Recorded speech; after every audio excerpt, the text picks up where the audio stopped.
A glittering charity night. Laughter turns cruel. A maid is drenched in sauce while phones record until the room freezes. The quiet man in the doorway isn't a guest. He's her husband, and he's the mafia boss everyone pretends doesn't exist. What started as a prank becomes a citywide storm, a viral clip, a bounty on her face, a sniper's glint on the morning after. He takes her into the safest place in the city, his arms and his fortress. But safety has a price. Secrets, a forged marriage rumor, and a traitor inside his own crew. She won't hide. He won't let her fall. Together they bait the enemy, turn humiliation into evidence, and drag the rich and rotten into the light.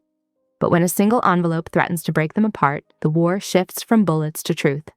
If the city can be bought, can love still win in daylight? And when the powerful beg for mercy, will the maid choose justice or vengeance?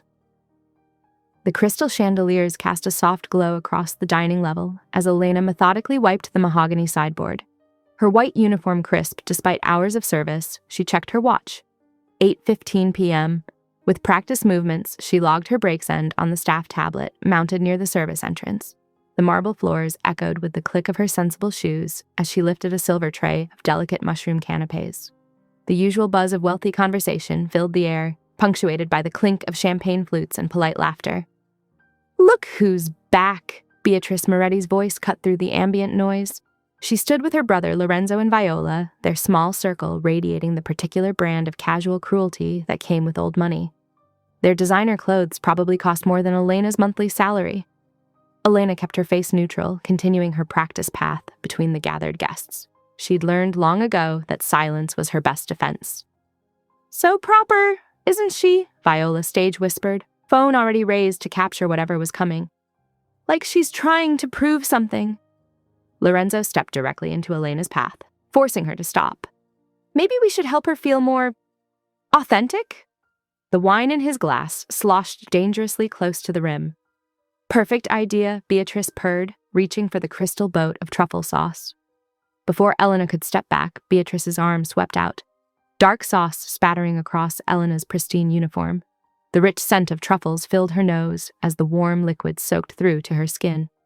Phones appeared like moths to flame, recording as Lorenzo accidentally emptied his red wine down Elena's front. The deep burgundy spread across the white fabric like a blooming rose. Elena's hands remained steady on the tray, even as moisture gathered in her eyes. She wouldn't give them the satisfaction of tears. With deliberate care, she set the tray on a nearby table and knelt to gather the shattered glass from Lorenzo's slip, pulling latex gloves from her pocket. "The help these days," Beatrice sighed dramatically for her audience. "No sense of humor at all." Elena slipped into the scullery, her breathing carefully measured. She had a spare shirt in her locker. This wasn't the first accident she'd encountered. The relative quiet of the service area wrapped around her like a shield. The door creaked behind her, Lorenzo's Italian leather shoe wedged into the gap. "Running away so soon?" His voice carried that particular tone of someone who'd never faced consequences. "We were just getting started." Elena's fingers tightened on her locker door. "Sir, this is a staff area. Please return to the party." "Or what?" He pushed the door wider, alcohol heavy on his breath. "You'll report me? To whom? You're nothing but a maid who puts on airs." The fluorescent lights cast harsh shadows across his face as he advanced. Elena's back pressed against the cold metal lockers, her mind racing through exit strategies. The sudden silence was her first warning. The door swung fully open, revealing Alejandro Cruz in the doorway. His black suit was impeccable, his presence filling the small space with a different kind of danger. Controlled, precise, lethal. The background noise of the party seemed to dim, as if even the air recognized a predator in its midst. "Elena." His voice was soft, but it carried to every corner. "Are you hurt?" She shook her head, watching as his dark eyes cataloged every detail. The wine stains, the truffle sauce, her defensive posture, Lorenzo's increasingly pale face. Alejandro didn't move, but Lorenzo stumbled back, as if physically pushed. "Mr. Cruz, I didn't. We were just demonstrating why you shouldn't touch what isn't yours." Alejandro's words fell like ice. He stepped forward, each movement deliberate, and lifted Elena's discarded apron from the counter. He handled it with the care of a man collecting evidence. The kitchen staff had frozen in place, phones lowered, mid-recording. Even Beatrice and Viola, who had followed to watch Lorenzo's fun, stood silent in the doorway. "Allow me to clarify something for everyone present." Alejandro's voice remained conversational, which somehow made it more terrifying. "Elena is not just anything. She is my wife." The time on the wall clock read 8:32 p.m. as absolute stillness descended over the room. Elena watched phone screens go dark one by one, their owners suddenly very interested in looking anywhere else. Lorenzo swayed slightly, the blood completely drained from his face. "Your wife?" "Indeed." Alejandro placed the soiled apron on the counter with precise movements, which makes this evening's entertainment a particularly poor choice. Elena's eyes met his across the room. In that moment, she saw both the man who could order deaths with a whisper and the one who wrapped her in blankets on cold mornings. His controlled rage was a tangible thing, held in check only by her presence. The gathered crowd seemed to hold its collective breath, waiting to see what happened when someone accidentally harassed the wife of the city's most dangerous man. Beatrice's perfectly manicured hands trembled slightly as she gripped her clutch. Viola had backed against the wall, her social media aspirations forgotten in the face of real power. The kitchen staff remained motionless, their usual efficiency replaced by wary observation. They had seen Elena work countless events, never drawing attention, always professional. Now they watched her stand straighter, her quiet dignity unchanged, despite the revelation of her true position. Steam hissed from the industrial dishwashers, carrying the sharp scent of bleach through the scullery. The harsh fluorescent lights cast everything in unflattering clarity. The wine staining Elena's uniform, Lorenzo's sneer, the calculating gleam in Beatrice's eyes. Alejandro moved with fluid grace, positioning himself between Elena and the trio. His presence seemed to compress the already tight space. "Your shoe is blocking the door, Mr. Moretti, remove it." Lorenzo's foot remained wedged in place. "This is our family's event. You can't." "I won't repeat myself." Alejandro's voice carried the weight of unspoken consequences. The shoe withdrew. The door clicked shut with finality. Elena's hands trembled slightly as she gripped her locker door, but her voice remained steady. "I can handle this myself." "I know you can, mi amor." Alejandro's endearment carried both tenderness and warning. "But you don't have to." Movement flickered at both exits. Leif materialized in the hallway doorway, his stance casual but his eyes sharp. Tomasz appeared at the service entrance, blocking any retreat. Both men wore identical black suits and neutral expressions that promised violence if necessary. 2 years, Alejandro continued, as if discussing the weather.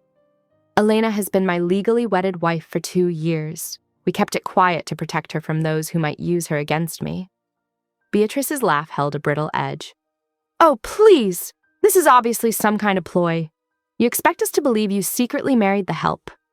"Ask Giovanni from the catering company," Tomasz spoke from his position, "or Marcus, who handles the wine deliveries. They know who we are." The mentioned vendors, hovering near the industrial sink, nodded slowly. "Cruise security," Giovanni confirmed, his voice barely above a whisper. Elena watched the realization ripple through the room.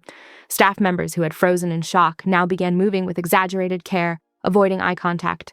The phones that had eagerly recorded her humiliation disappeared into pockets and purses. "This is absurd," Lorenzo sputtered, but his earlier bravado had evaporated. "Our father will be very interested in how you've complicated tonight's arrangements."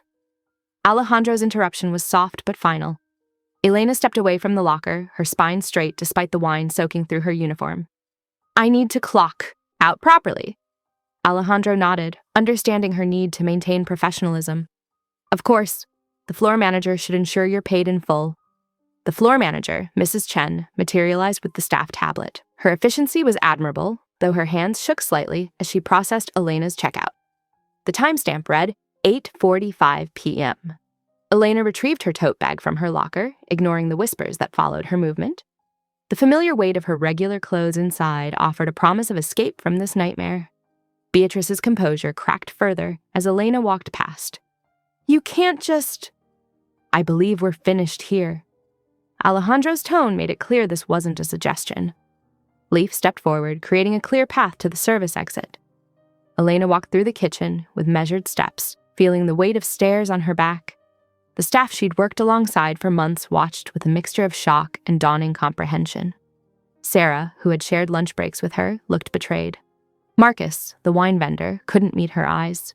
The service alley provided blessed darkness after the harsh kitchen lights. Elena inhaled the cool night air, trying to steady herself. A sleek black car idled nearby, its tinted windows reflecting the security lights.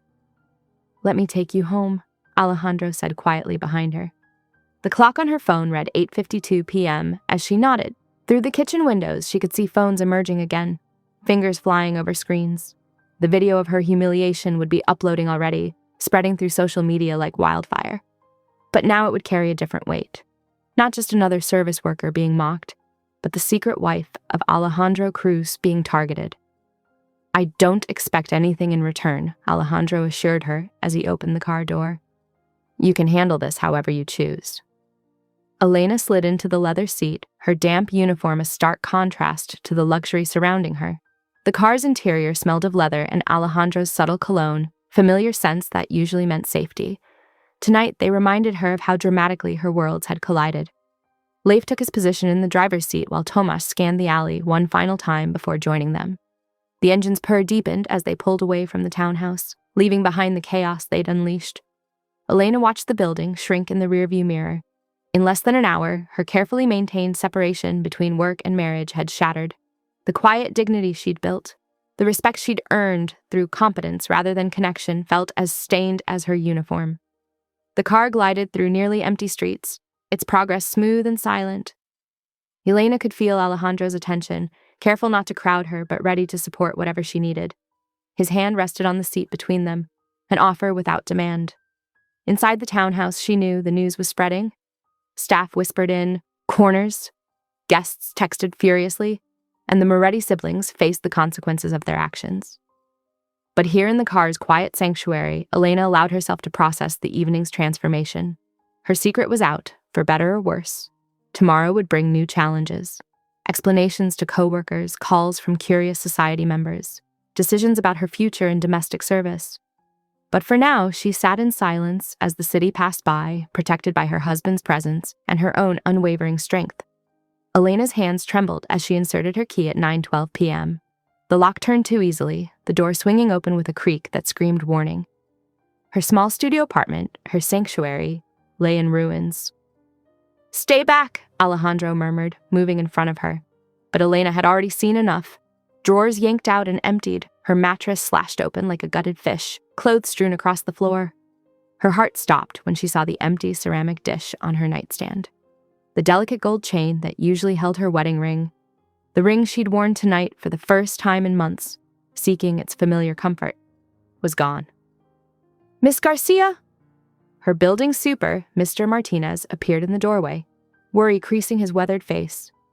"Two men were asking for you around 8:40. Said they had a delivery, described your work uniform exactly."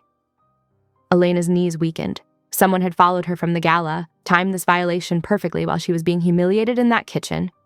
Alejandro's hand ghosted over her lower back, steadying without restraining.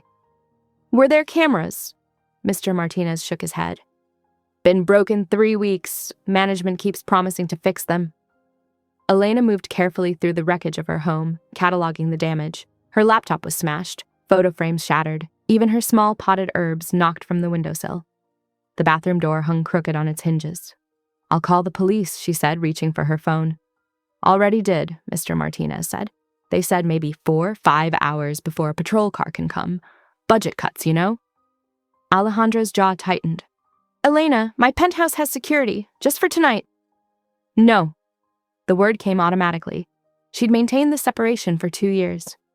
"Your locks are destroyed," he pointed out quietly. "And whoever did this knows where you live." Elena looked around her violated space, the bed she couldn't sleep in, the broken door that wouldn't protect her. Her independence felt as shredded as her mattress. "One night," she conceded, "just until the locks are fixed." The ride to Alejandro's building was silent. Elena watched the city blur past, each street taking her further from her comfortable routine into his world of gleaming glass and steel. At 9:55 p.m., the private elevator opened directly into his penthouse, floor-to-ceiling windows wrapped around them, the city sprawling below like a carpet of stars. Elena had been here exactly twice, once to sign papers, once to say goodbye. Nothing had changed, the clean lines, the subtle luxury, the implicit power. "The guest room is ready," Alejandro said, reading her tension. "But first..." He disappeared into his bedroom, returning with a soft gray t-shirt. "For after your shower. The bathroom has everything else you need." Elena accepted the shirt, noting how carefully he avoided touching her fingers. In the massive bathroom, she hesitated over the lock, then left it disengaged. Being trapped felt worse than being exposed. The hot water sluiced away the wine and truffle sauce, but couldn't wash away the evening's memories.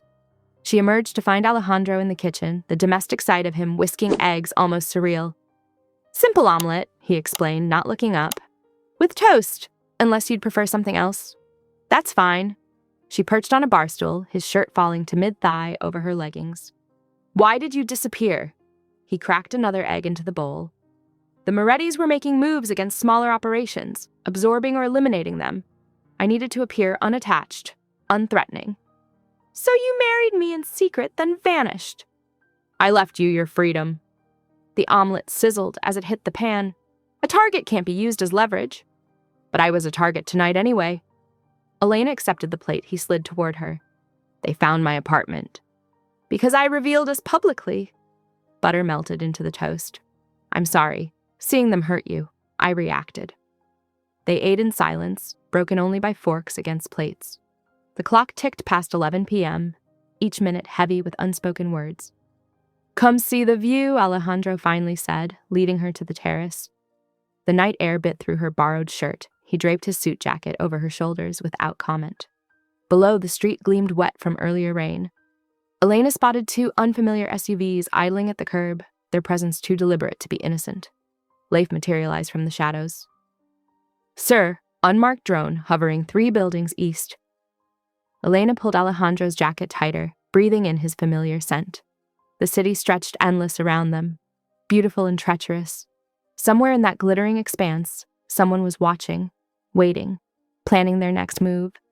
She glanced at her phone, 11:10 p.m. In less than 3 hours, her carefully constructed walls had crumbled. The safe distance she'd maintained from Alejandro's world had vanished like mist. Now she stood on his terrace, wrapped in his clothes, while unseen eyes tracked their every move. The drone hummed faintly, just visible against the dark sky. Leif's team moved with practiced efficiency, coordinating through earpieces. Alejandro remained a steady presence beside her, close enough to protect but far enough to give her space. Elena watched another black SUV join the others below. The night wasn't over yet, and tomorrow would bring fresh challenges. But for now, she stood her ground, refusing to be driven inside by fear or surveillance. The city wind whipped her damp hair, carrying the scent of rain and asphalt. 32 floors below, the watchers waited. 32 floors above, Elena faced the consequences of a secret exposed, knowing nothing would ever be the same. Dawn crept through the floor-to-ceiling windows, painting the penthouse in shades of pearl gray. Elena moved silently across the polished floors, her borrowed shirt exchanged for yesterday's uniform. Her tote bag clutched close. The private elevator stood like a sentinel at 6:07 a.m., promising escape back to her ordered world. She jabbed the call button. Nothing happened except a stubborn red light. Of course, it needed Alejandro's code. She pressed again, harder this time, as if force could override security.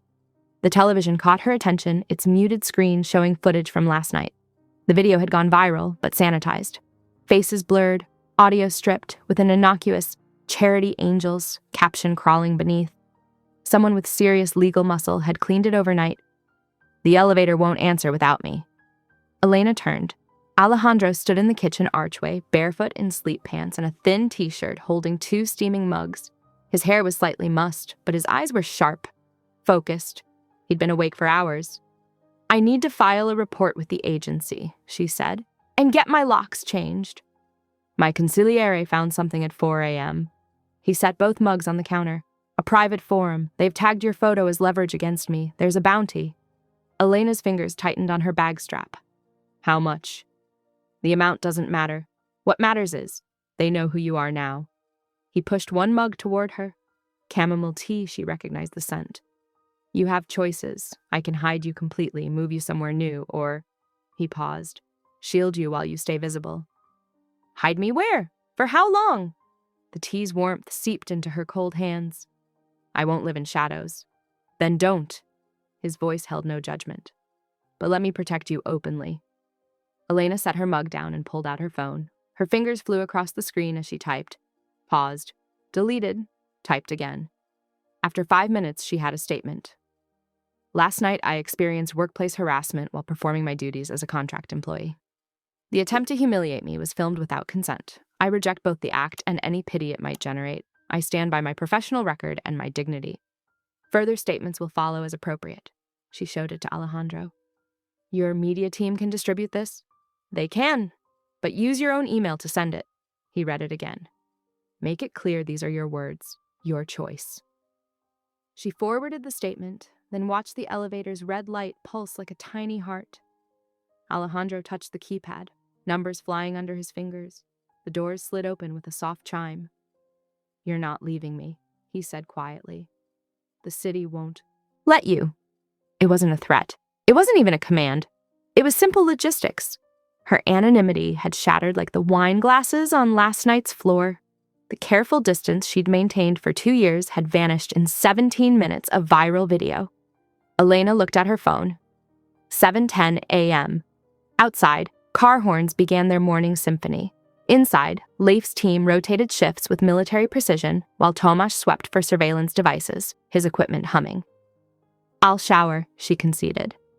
And borrow clothes. But we face this together. No more secrets, no more separation. No more secrets, Alejandro agreed.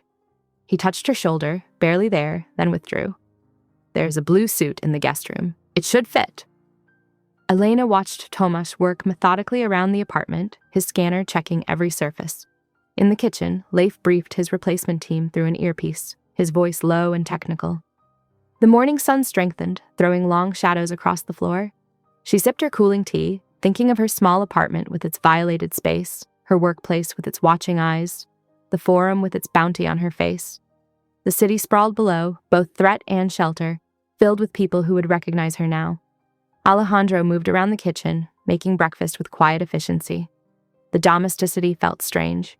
Dangerous man in a dangerous world, cracking eggs into a bowl. But she'd chosen this, chosen him, first at the courthouse, and again just now. The shower called, promising hot water and clean clothes, a fresh start to face whatever came next. Elena set down her empty mug and headed toward the guest room, where Alejandro's borrowed blue suit waited. Behind her, Tomasz's device chirped, finding nothing. Leif's team reported clear sightlines on all approaches. The sun climbed higher, burning away the dawn's gray light, replacing it with sharp-edged clarity. Her phone buzzed, the media team confirming receipt of her statement. Soon it would go live, her words against the viral video, her truth alongside the sanitized clips. She'd chosen visibility, chosen to stand in the light rather than hide in shadows. The guest room was exactly as she remembered. Clean lines, subtle luxury, a view of the awakening city. The blue suit hung in the closet, perfectly pressed. Elena touched the silk blouse beneath it, thinking of all the choices that had led to this moment. Through the open door, she heard Alejandro on the phone, his voice carrying authority without volume. Leif coordinated his teams. Tomasz packed away his equipment. The morning moved forward, inexorable as the sun climbing over the city's towers. She'd fought so hard for independence, for a life untouched by Alejandro's world. Now that world had found her anyway, not through him, but through others' cruelty. But she faced it on her feet, with her dignity intact and her choices her own. The bathroom beckoned with promises of hot water and fresh starts. Elena moved toward it, leaving behind the woman who'd tried to escape at dawn. Ahead lay uncertainty, danger, and change, but also truth, strength, and the man who'd given her choices instead of commands. The coffee grinder whirred, filling the kitchen with the rich scent of freshly ground beans. Alejandro worked with precise movements, measuring the grounds into the filter while Elena sat at the marble counter, phone pressed to her ear. Morning sun streamed through the floor-to-ceiling windows, warming the space. Yes, I need to report workplace harassment and property damage, Elena said, her voice steady. She detailed the previous night's events to the agency dispatcher, watching Alejandro arrange strawberries and mango slices on white porcelain plates. Case number AA47891, she repeated, writing it carefully in her phone's notes app. And the responding officer's badge number? She logged that too, along with the time, 10:30 a.m. Alejandro set a plate before her, the fruit arranged with unconscious elegance. The domesticity felt surreal after the night's chaos, like playing house in a fortress. He poured water into the coffee maker, the gurgling filling the brief silence. Now, Elena said after ending the call, tell me everything about the Morettis. No more half-truths. Alejandro's hand stilled on the coffee carafe. It's not a simple story. I'm not asking for simple. I'm asking for honest. He set the carafe down, bracing his hands on the counter. 8 years ago, they burned down one of my warehouses. My brother Marco was inside, doing inventory. His voice remained level, but Elena saw the muscle tick in his jaw. The fire department ruled it accidental. It wasn't. That's why you kept our marriage secret, Elena said softly. You thought they'd use me like they used the warehouse. I thought I could protect you through distance. Alejandro moved around the counter, standing near her but not touching. Marco was 24. He'd just graduated business school, wanted to modernize our shipping routes. A pause. The fire moved too fast for anyone to reach him. Elena watched his face, seeing the guilt he still carried. And since then, I've kept my heart behind walls. He met her eyes. Until you, but I couldn't risk. The flash came at 10:43 a.m., sun glinting off glass on the opposite rooftop. Alejandro moved with stunning speed, pulling Elena down behind the counter as he keyed his radio. Glass! North roof! A crack split the air. Something pinged off the balcony railing. Elena's heart hammered as Alejandro covered her with his body, one arm cradling her head.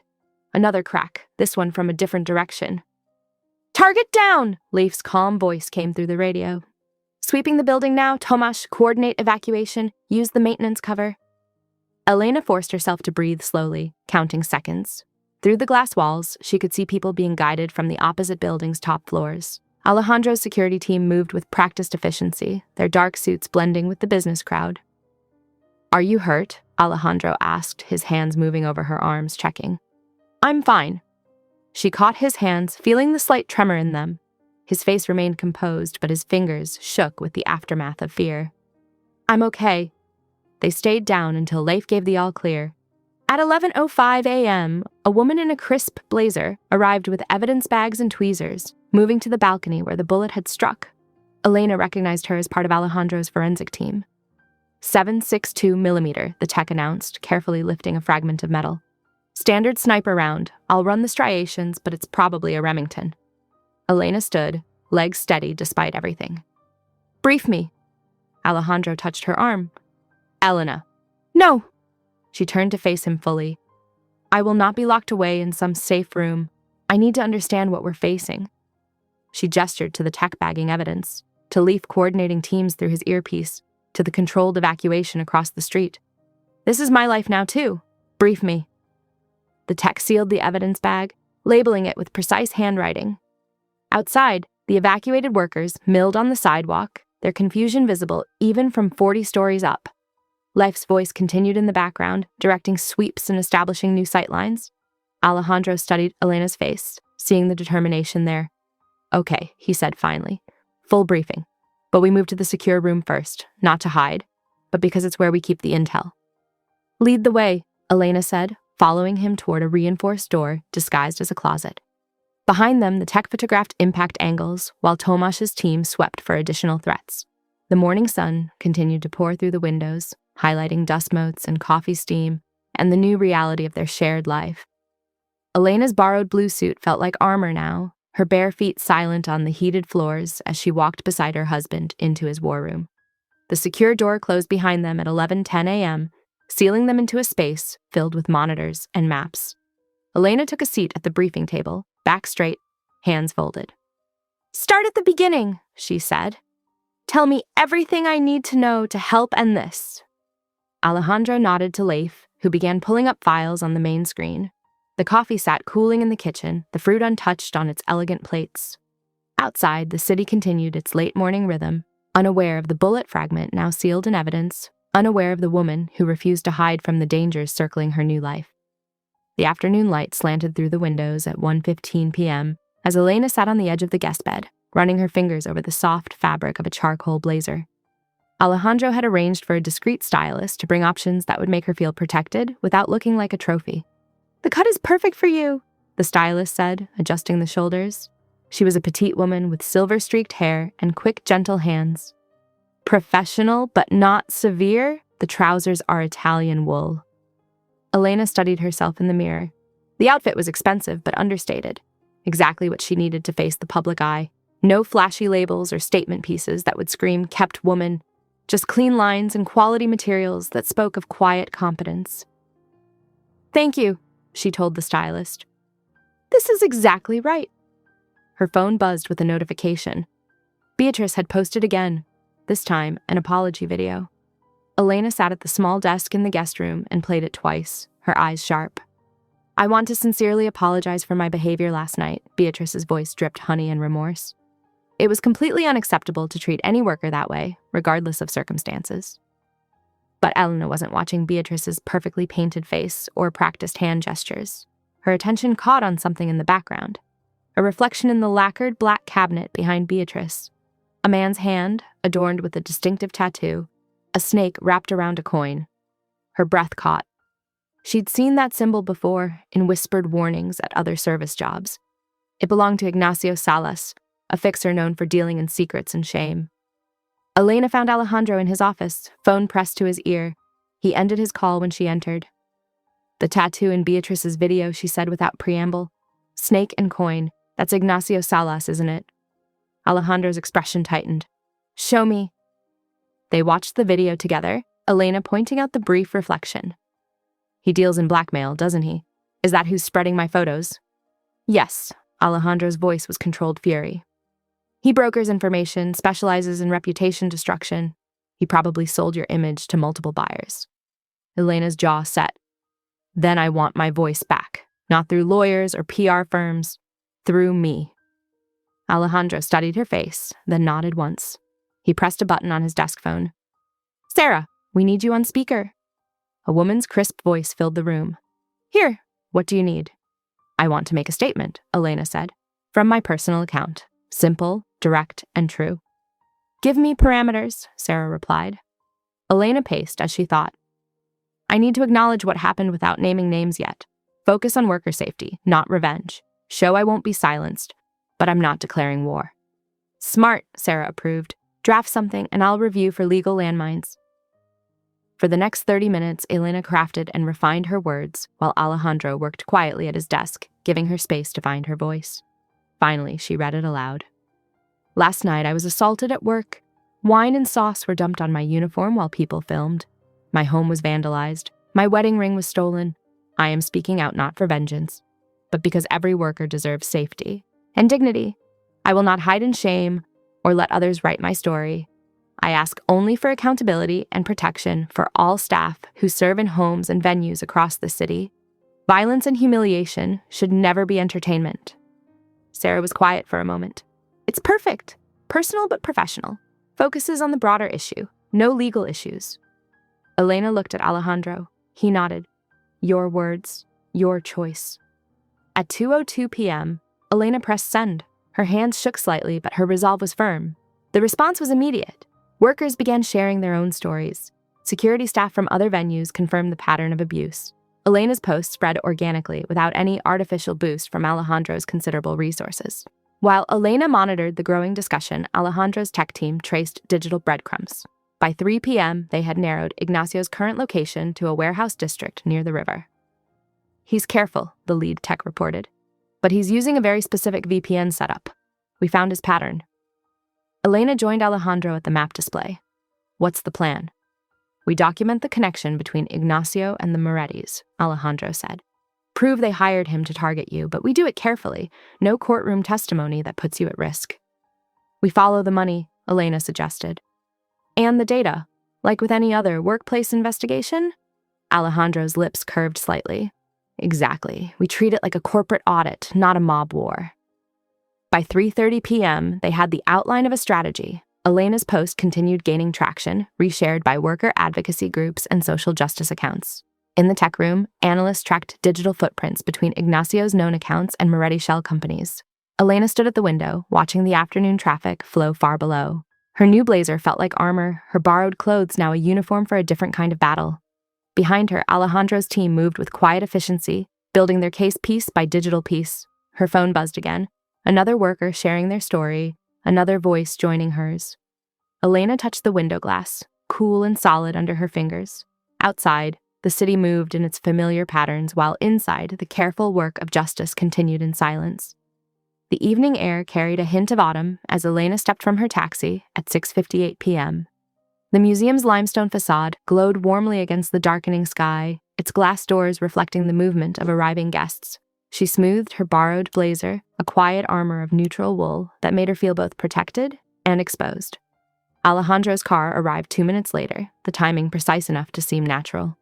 He emerged in a charcoal suit that whispered of power rather than shouted it. Their eyes met across the cobblestones, and Elena lifted her chin slightly. This was their first public appearance since the morning's viral storm, and she refused to play the role of trophy or victim.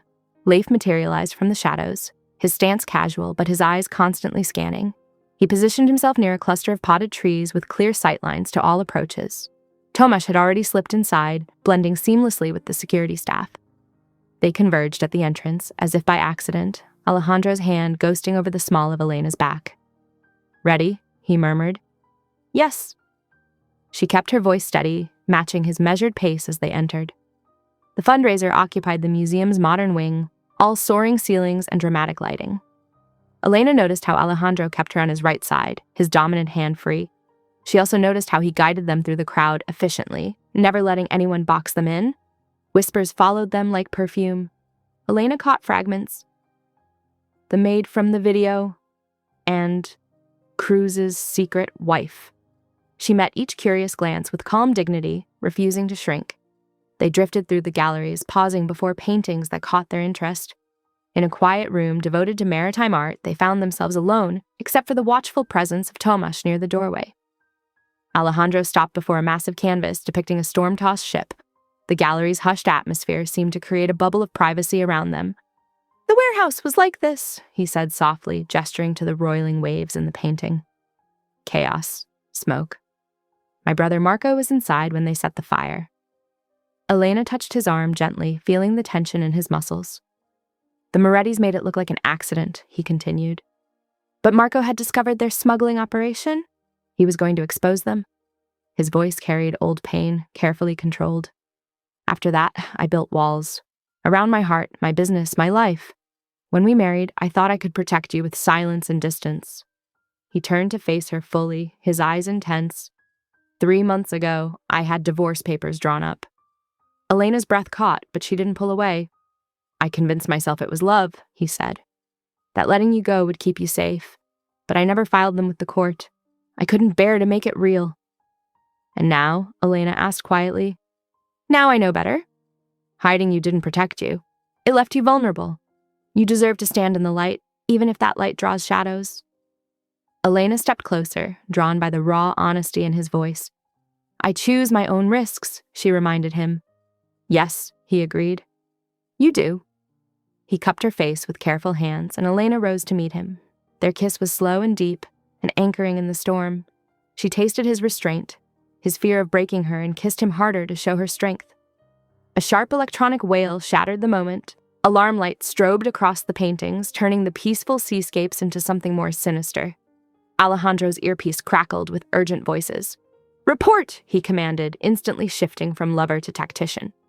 Elena couldn't hear the response, but she saw his expression harden.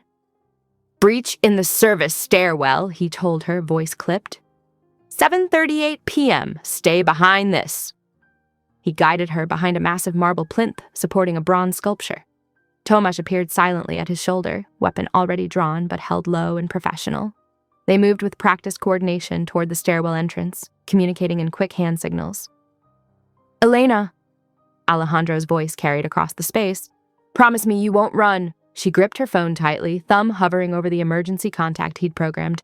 "I promise," she whispered, loud enough for him to hear. The gallery lights flickered, casting strange shadows across the paintings. Elena pressed her back against the cool marble, counting her breaths as Alejandro and Tomasz disappeared around the corner. In the distance, she could hear the confused murmur of other guests, the sharp commands of security directing an evacuation. She kept her eyes fixed on the stairwell door, listening for any sound above the pulsing alarm. Her mind cataloged details with sharp clarity. The faint scent of lemon polish on the marble behind her, the way the emergency lights caught the brass fixtures, the steady vibration of her phone as news alerts rolled in about the museum evacuation. The minutes stretched like honey, thick and golden. Elena remained still, honoring her promise not to run, while every instinct screamed for movement. She could hear Leif coordinating the exterior team through her earpiece, his voice steady and professional as he reported positions and movements. In the strange strobing light, the maritime paintings seemed to move, waves rolling and ships pitching on canvas seas. Elena thought of Alejandro's brother, lost in smoke and flame, and understood with sudden clarity why he had tried to shield her with silence. But she also knew that shadows could not protect her now. Like the ships in the paintings, they had to navigate the storm together or sink alone. The alarm continued its electronic scream, marking time in piercing waves. 7:41 p.m. blinked on her phone's display as she maintained her position behind the plinth, waiting for whatever would come through that stairwell door. The service corridor's fluorescent lights buzzed overhead at 7:42 p.m., casting harsh shadows on the institutional green walls. Elena followed the sound of voices, her heels clicking against the concrete floor. She found Alejandro and Tomasz cornering a younger man who slumped against the wall, blood seeping through his fingers where he clutched his side. "Jakub," Tomasz said, his usual stoic demeanor cracking. "What did you do?" The wounded man, barely more than a boy, looked up with tear-streaked cheeks. "I'm sorry, cousin. I'm so sorry." Alejandro stood very still, the kind of stillness that preceded violence, but his voice remained measured. "Tell me everything, now." "I sold them the plans," Jakub choked out. "The museum, layouts, the staff schedules, the Morettis, they paid cash. I needed it for the bookies." His breath hitched. "But then I heard what they planned. I tried to stop it." Elena watched Alejandro's hands curl into fists, then deliberately relax. The rage was there in the tight line of his jaw, the coldness in his eyes, but he reached for his phone instead of a weapon. "Med team," he ordered. "Service entrance, west corridor, knife wound, conscious victim." He switched channels. "Leif, sweep the perimeter. They may have followed him." Tomasz crouched beside his cousin, pressing a clean handkerchief to the wound. "Who cut you?" "Their messenger. When I said I was backing out." Jakub winced. "But that's not important. They're planning something worse. Tonight." Elena stepped closer, careful to stay in Alejandro's line of sight. "What are they planning?" Jakub's eyes widened when he saw her. "Your old building. They hired 2 guys to hit it around 10. Make it look like a domestic thing gone bad. They knew you'd moved out, but they want to hurt the neighbors, make you feel guilty." The medic arrived with a kit, efficiently cutting away Jakub's shirt to assess the wound.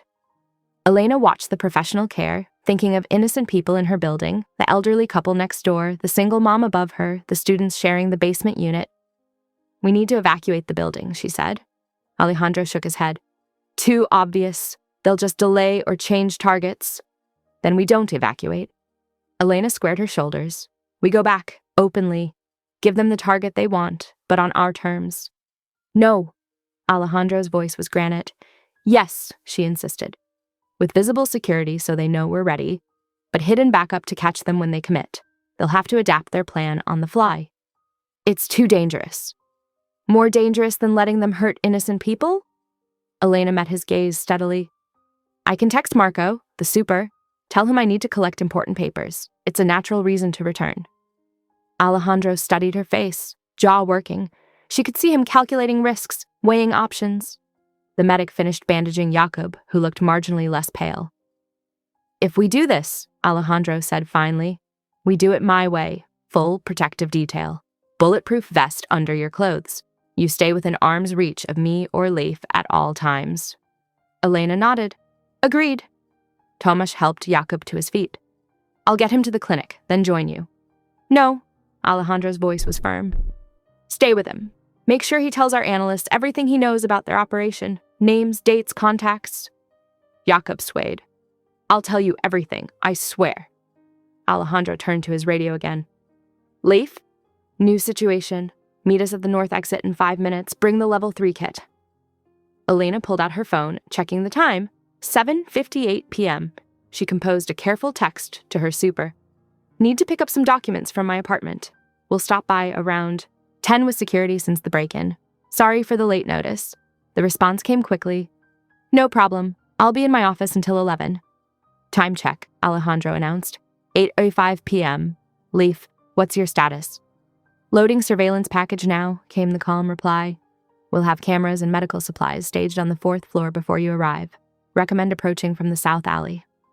Elena watched the efficient machine of Alejandro's security team spin into motion. Extra men materialized from the museum exits, taking positions in unmarked cars. Leif appeared with a slim vest that would hide under her blazer, helping her adjust the straps, while Alejandro coordinated with his tactical team. The service corridor's harsh lighting made everyone look sharp-edged and dangerous. Elena felt the weight of the vest, the press of her phone in her pocket, the steady presence of Alejandro beside her. They were walking into a trap, but they were doing it clear-eyed and prepared. She thought of her neighbors, unaware of the danger. The elderly couple who always saved her mail when she worked late. The single mom who shared leftover lasagna. The students who helped her carry groceries. She couldn't let them become collateral damage in this war. Alejandro touched her elbow lightly. "Ready?" She nodded, squaring her shoulders under the protective vest. The fluorescent lights hummed overhead, marking time in electric pulses as they moved toward the exit where Leif waited. Behind them, Tomasz helped Jakub toward a different door, toward safety and consequences. Elena felt the weight of the moment, the careful balance of visible strength and hidden preparation. They would return to her building not as fugitives, but as bait, drawing their enemies into the light. She checked her phone one last time, 8:05 p.m., less than 2 hours until the trap would spring, one way or another. The hallway's fluorescent lights flickered as Elena and Alejandro emerged from the elevator at 9:48 p.m. The familiar scent of Mrs. Kowalski's cabbage soup mingled with harsh pine cleaner, a smell that had meant home until today. Now it felt like walking into crosshairs. Elena's heels clicked against the worn linoleum as she moved toward her door, the protective vest a constant pressure against her ribs. Alejandro stayed close, his presence both comforting and alerting, a predator playing guardian. "Clear sight lines," he murmured, positioning himself by the door's hinge side. His shoulders brushed the peeling wallpaper as he gave her space to work the lock while maintaining coverage of both corridor ends. The new deadbolt turned smoothly.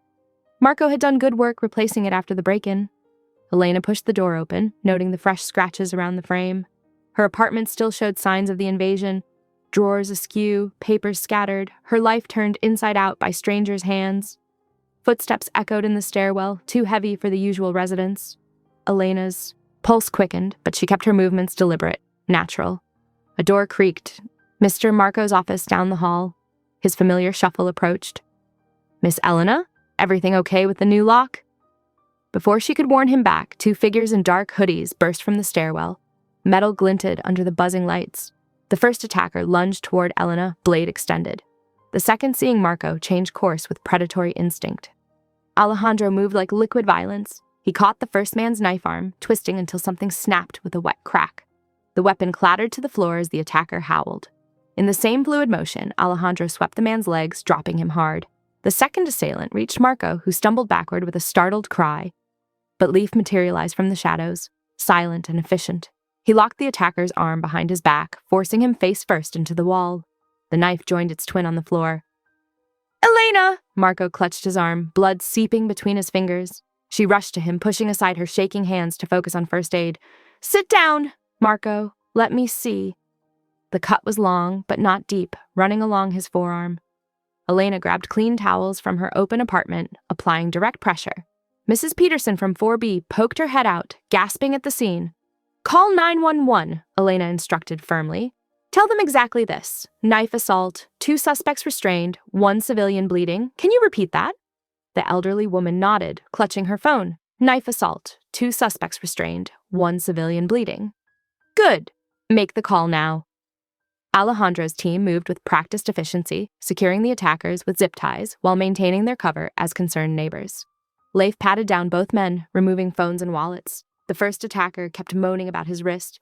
The second had gone sullenly silent. Sirens wailed in the distance at 10:07 p.m., growing louder. Red and blue lights began strobing through the hallway windows, painting everything in emergency colors. Elena kept pressure on Marco's wound, speaking softly to keep him calm. "The police are coming," she assured him. "You're doing great. Keep your arm elevated, just like that." Footsteps thundered up the stairs as officers arrived, weapons drawn. "Police! Everyone stay where you are!" Alejandro's security melted into the background, becoming concerned neighbors who heard the commotion. Leif disappeared entirely, though Elena knew he was watching.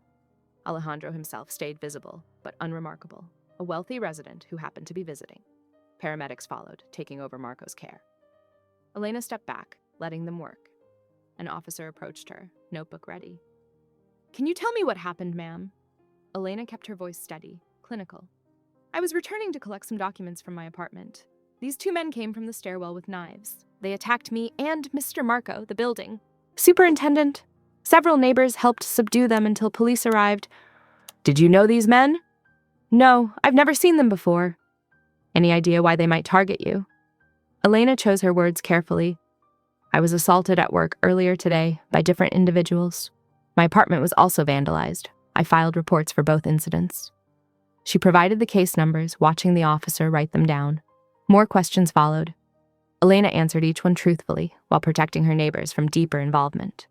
Yes, she had witnesses to the earlier assault. No, she couldn't be certain these incidents were connected. Yes, she had somewhere safe to stay tonight. The hallway bustled with activity as crime scene technicians photographed the knives, officers interviewed witnesses, and paramedics prepared Marco for transport. The fluorescent lights kept flickering, casting strange shadows over the controlled chaos. By 10:20 p.m., the ambulance lights still strobed through the windows, painting the worn carpet in alternating red and white. Elena watched Marco being wheeled toward the elevator on a gurney, his arm bandaged, vital signs stable. The two attackers had already been taken away in separate patrol cars. She gave her contact information to the lead detective, voice steady as she signed her statement. The officer's notebook recorded the facts: time, location, sequence of events. A clean account of violence interrupted, with no hint of the larger war it represented. Morning light streamed through the penthouse windows, casting long shadows across the marble countertops. Elena wrapped her hands around a steaming mug of chamomile tea, her phone screen reflecting in her tired eyes. She hadn't slept much after the knife attack, and exhaustion settled deep in her bones. The notification came at 8:30 a.m., another video from Beatrice Moretti. Elena's thumb hovered over the play button before pressing it with resigned determination. Beatrice's perfectly made-up face filled the screen. "I have proof that Elena Martinez is nothing but a calculating fraud," she declared, holding up a document. The marriage certificate looked official at first glance, but Elena immediately spotted the errors. The date was wrong, listing March instead of May, and the seal appeared suspiciously blurred. "This supposed marriage was clearly staged," Beatrice continued, her voice dripping with manufactured concern. "We must question why a wealthy businessman would secretly marry a cleaning lady, unless she's been planted by rivals to infiltrate legitimate business circles." Elena's phone buzzed with a text from her landlord. "Due to recent events, we cannot renew your lease next month. Please vacate by the 30th. Before she could process that blow, an email arrived from Perfect Touch Cleaning Agency.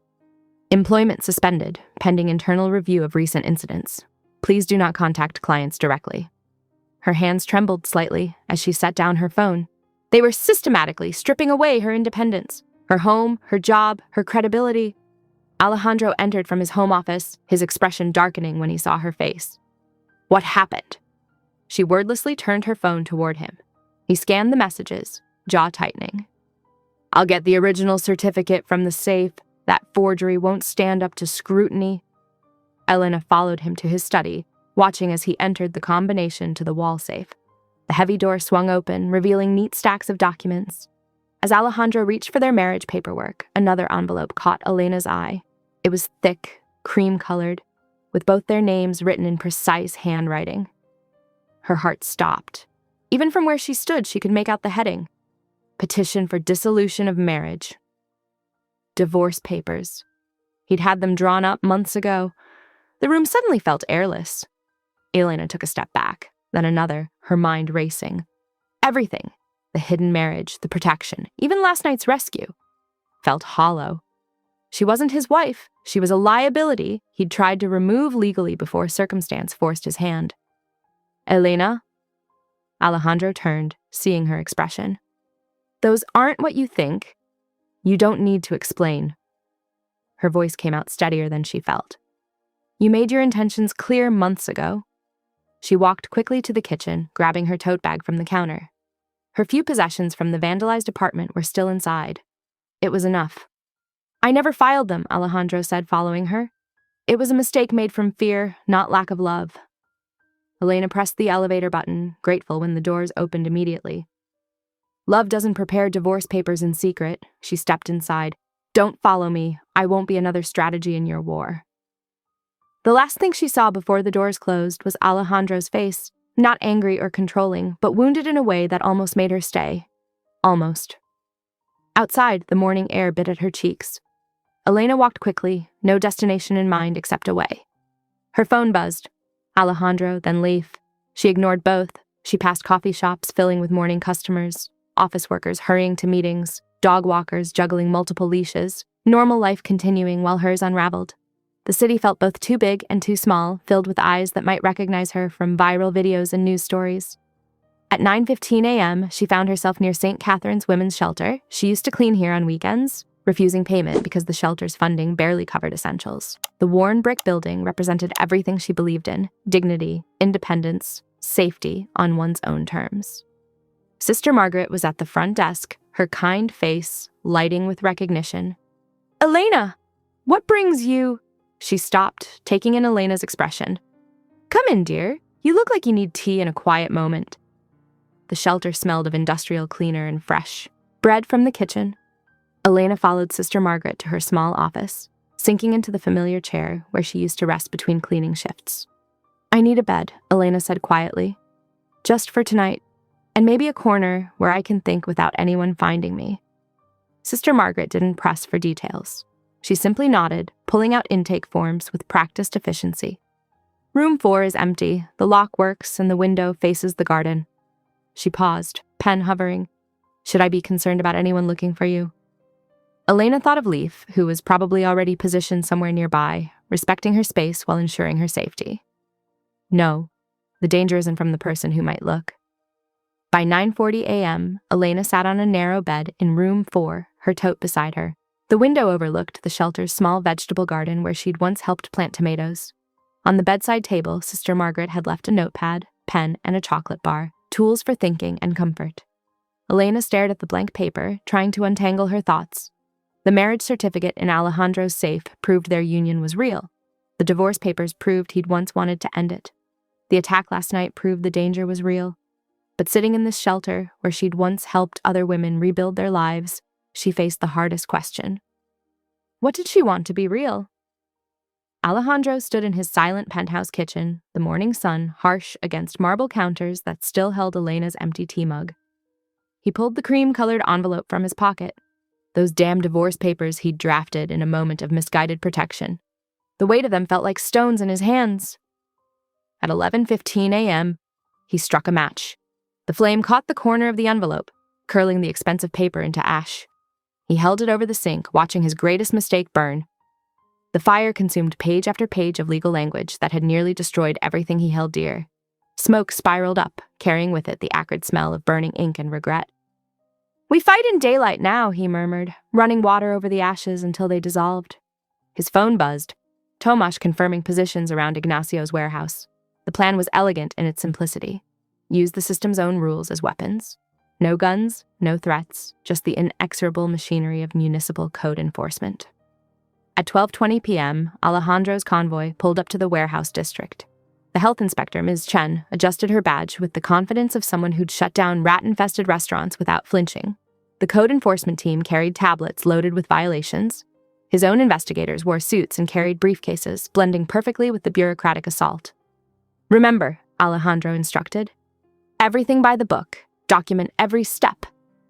They entered through the front office, presenting warranties and jurisdiction papers. Ignacio's men, caught off guard by this legal invasion, could only watch as Ms. Chen noted exposed wiring and blocked fire exits. "The HVAC system needs inspection," one of Alejandro's investigators announced, consulting a clipboard. "Regulations require access to all ventilation points." They found the false grate behind a filing cabinet, its edges too clean, its screws too new. Inside lay an external hard drive, carefully wrapped in static-proof material. Alejandro watched his tech team work, their fingers flying over keyboards as they documented the drive's extraction. The data spilled across their screens.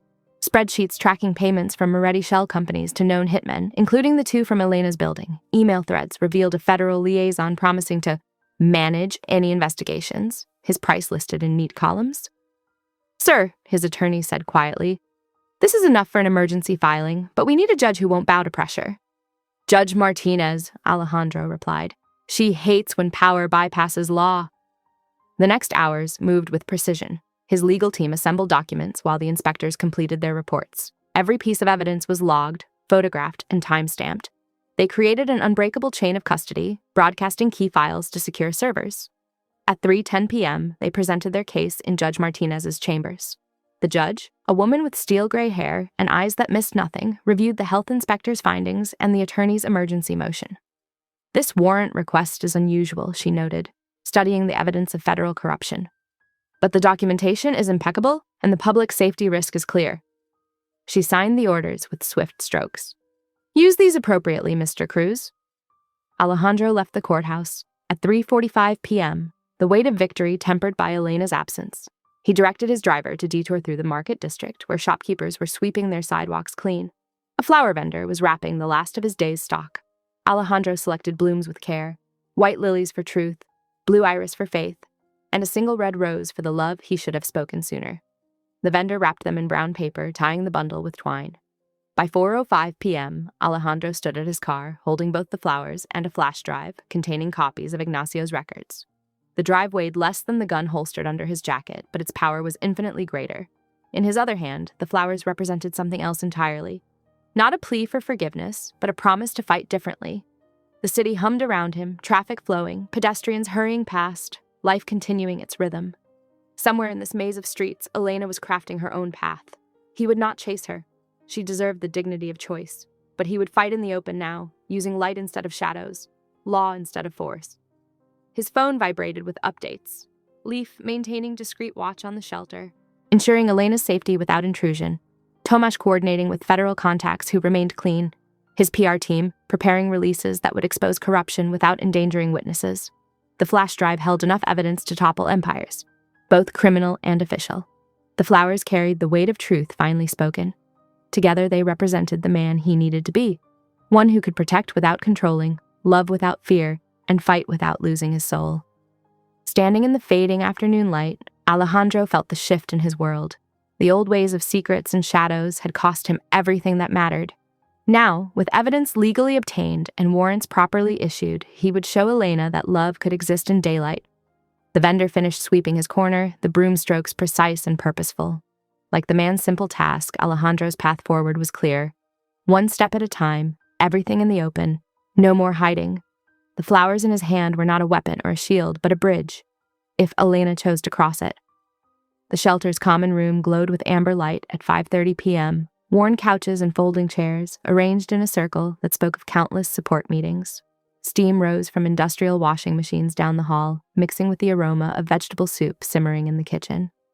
Elena sat cross-legged in a corner chair, her phone balanced on her knee as she scrolled through responses to her statement. "You stood up for all of us," wrote a hotel housekeeper.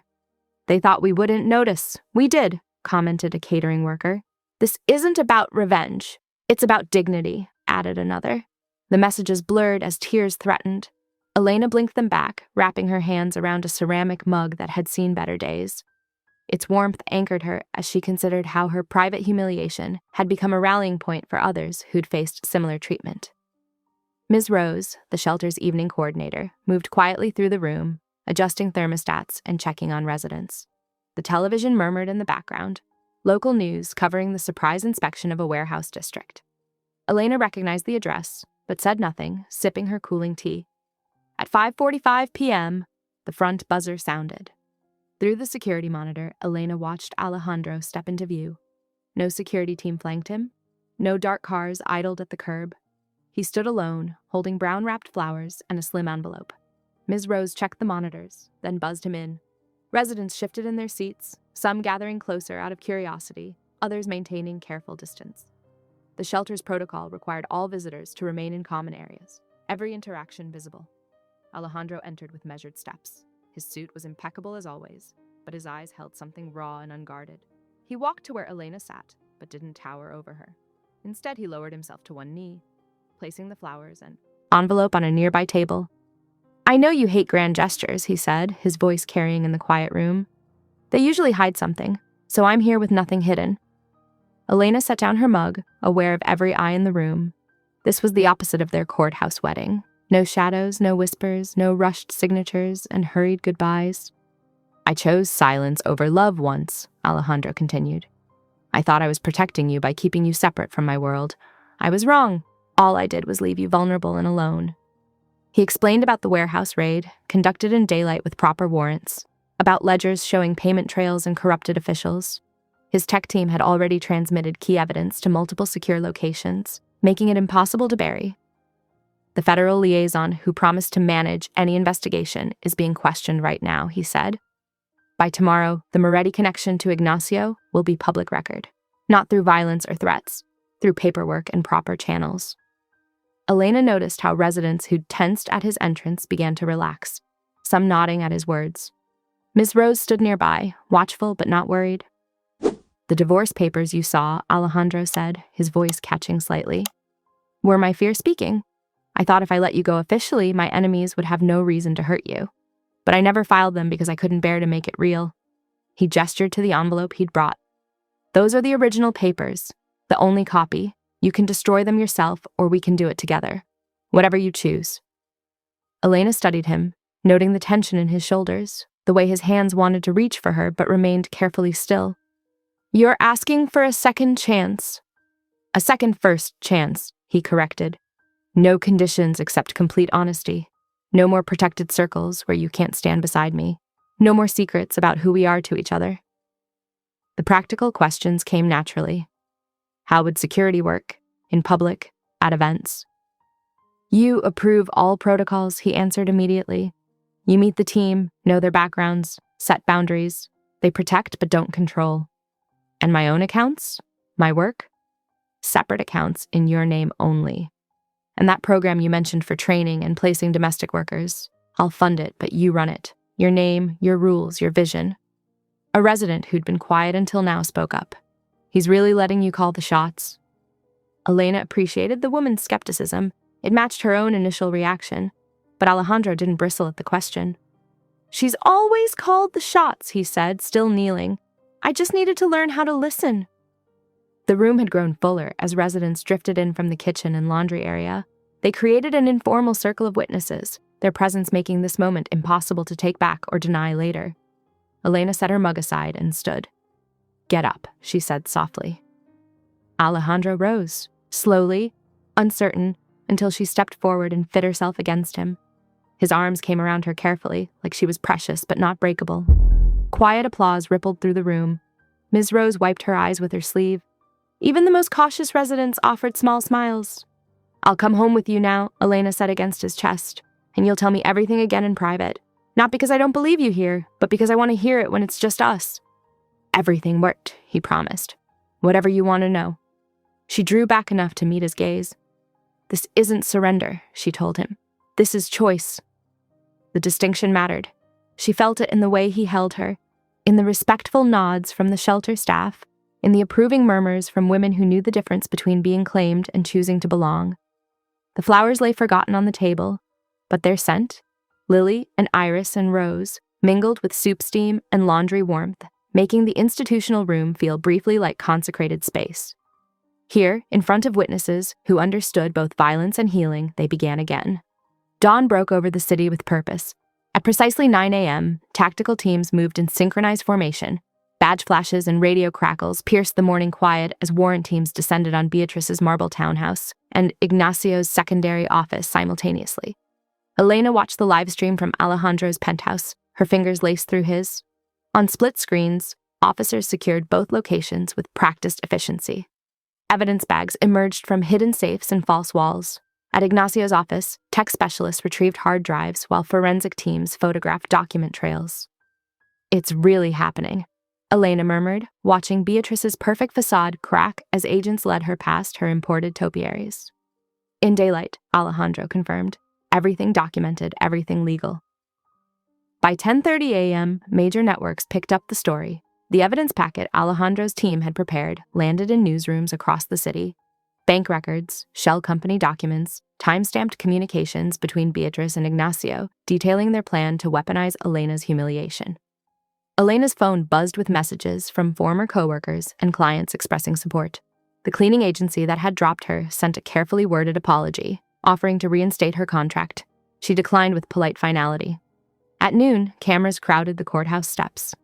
Beatrice emerged from a black SUV, her designer outfit and makeup immaculate despite the morning's chaos, Her practiced smile never wavered, but Elena recognized the fury simmering beneath the poise.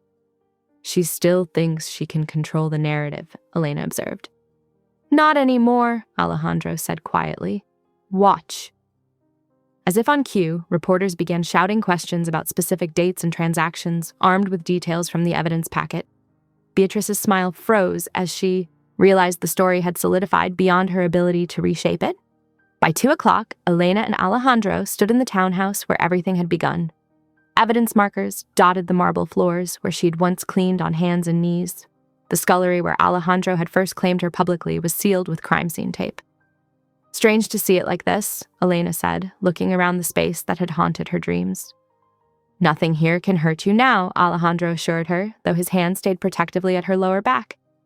They found Beatrice in what had been her private office, now stripped of its carefully curated artwork. 2 federal agents flanked her while her lawyers huddled nearby, faces grim. Alejandro's voice carried quiet authority. You have a choice, Beatrice. Face the courts honestly or face the underground you played with so carelessly. You wouldn't dare, Beatrice hissed, but her perfect posture betrayed tension. He wouldn't have to, Elena said calmly. Your own actions built this trap. The lawyers whispered urgently to their client. Elena caught fragments. Solid evidence, and no political coverage this time.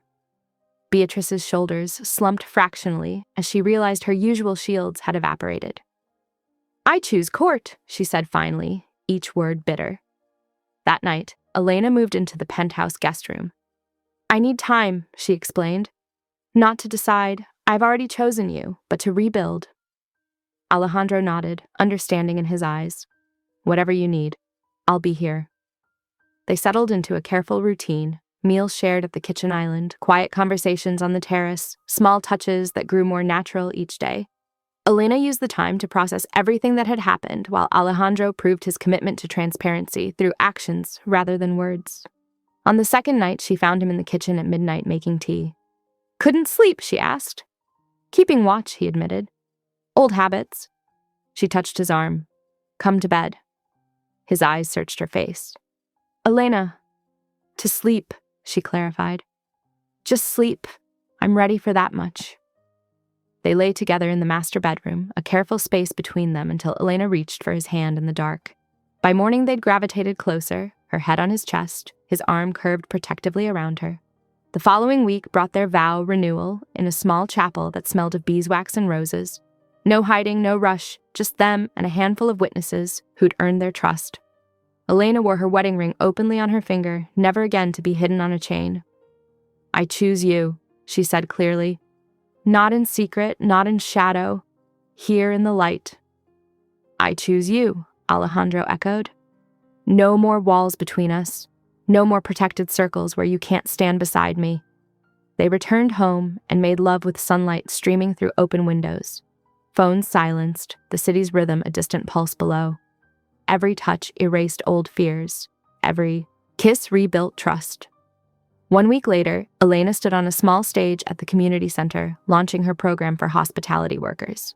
The room buzzed with energy as she outlined her vision for fair wages, safe working conditions, and proper training. We deserve dignity, she told the crowd. We deserve protection, and we will build it ourselves with proper support and respect. At the back of the room, Alejandro sat quietly, hands folded, watching his wife command the space. Their eyes met briefly across the distance, a private moment in a public space. She saw his pride, his love, his absolute trust in her strength. The audience included former coworkers, shelter residents, and industry professionals. They listened intently as Elena detailed specific initiatives, training programs, legal aid, emergency housing assistance.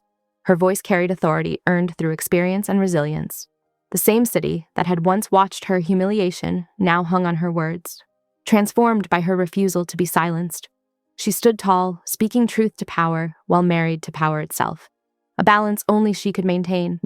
This was their new normal, danger transformed into protection, influence wielded for justice, love expressed through respect and choice rather than control. The world remained sharp-edged around them, but they had carved out their own safe harbor within its storms.